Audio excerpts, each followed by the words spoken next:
hand for the great Jamie Mahatka.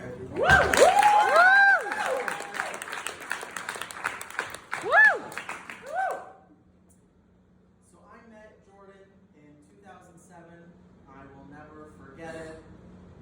I was in college, and I wanted to believe in love at first sight, but I thought it was total trash. And then it happened. She was late, she always is, and it happened to be she was late to one of my final classes. I was a senior, and the only open chair was next to me. And I don't know, it sort of happened like it does in the movies. She sat down, and I just immediately felt something. And she's 5'0". She's got brown hair, curly, brown eyes, pretty, not something that would necessarily stand out, but just something hit me. And we really became fast friends.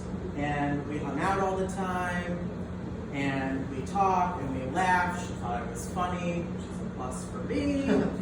And she was also so gullible, and which was cute, except for when I was actively in love with her and the rest of the world knew.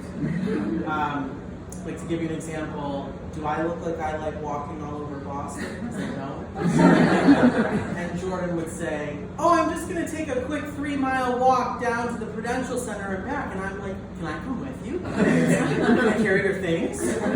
Everybody knew I was in love with her, except her.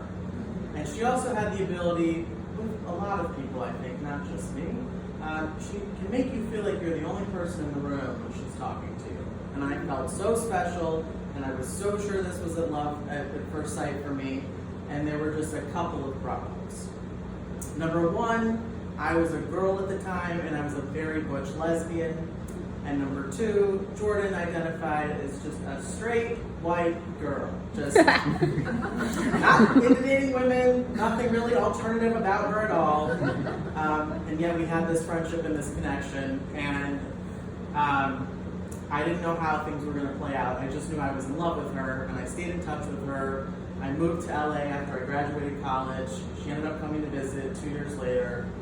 And for me, at that time, finally my mind and my body aligned. I had transitioned. I was the handsome devil I am today.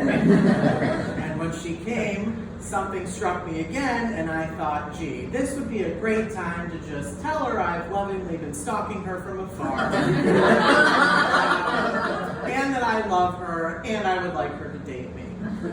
And it did not quite go as I planned it to. And I say lovingly stalk, I wasn't a creep. That part was okay, but she was really shocked. She really had no idea I had these feelings.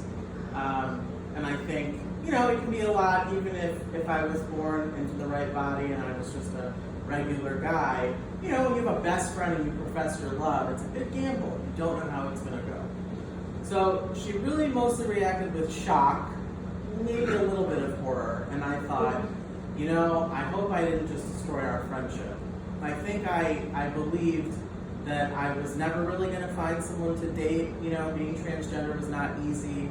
The women that I used to date would no longer date me because I really identified as a guy, and so I was convinced that I was sort of doomed for the single life, and so maybe it's no surprise that Jordan was shocked and horrored and this isn't going to work out. So she left, she went back to Boston, I was still in LA, and something miraculous happened a month later. She called me and said that she'd been giving it some thought, and she would like us to see if this could work. And I felt like I won the lottery. That never happens. I don't see that in movies. I don't know anybody else that happens to. Take out the part about me being transgender. Like, how many times in real life in movies is there a best friend that's like, I love you, and the other person's like, no. No. So I went to visit her in Boston. Things went really well. We're together, and now it feels like we have to come out to everybody. And when I say we, I'm used to coming out. It's something I often do. I'm Jewish, and I'm trans, and I'm this, and I'm that. But Jordan, this was not something she'd ever done. And I feared that when we started telling friends and family that she'd think, you know what, this road's too hard and I'm out. And her family didn't respond well initially. A lot of questions, a lot of believing what's in, I don't know, the media or life. If you don't know someone that's transgender, sometimes there's really shitty portrayals to go off of. And my family never said this to me, but my impression was, from afar, they feared that I was selling my body, doing drugs, and that I somehow brainwashed her. I'm a germaphobe, so the first two are out. Definitely not a drug user selling my body. And brainwashing, I wish I had. I wish I had. But no, I didn't have that either.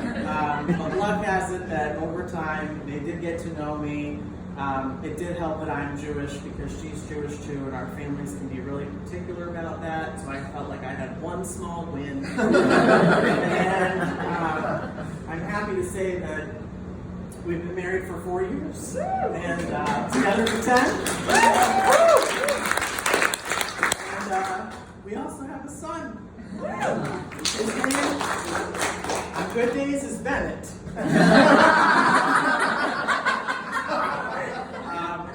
And in talking to Jordan and deciding what to tell for a storytelling class and how much you share, I realize I have to be able to put these things out here because I think maybe there's not enough of me in the world to let everybody know, hi, we're here, but also that happiness is possible. So we have lovingly, jokingly, and a little bit seriously rebranded me as like the person to make anybody who's single feel better. It's like, if I can do it, then you can. So I am very fortunate.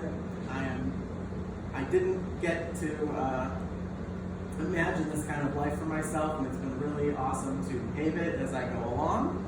But truly, those of you that are single, if I can do it, you really can too.